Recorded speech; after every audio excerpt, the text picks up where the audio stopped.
જય માતાજી ભક્તો। આજે ચૈત્રી નવરાત્રિ છે એટલે આજે પૂનમના દર્શન કરવા માટે આજે અમે ખેબ્રહ્મા અમારું જાદરનું આનંદ ગરબા મંડળ આજે દર્શન કરવા બધી બહેનો જાય છે।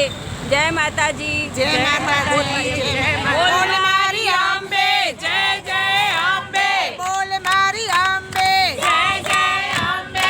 1 2 3 4 અંબે માનો જય જયકાર, 1 2 3 4 અંબે માનો જય જયકાર। આજનો દિવસ કેવો છે? સોના કરતા મોંઘો છે, આજનો દિવસ કેવો છે? સોના કરતા મોંઘો છે। બોલ મારી અંબે,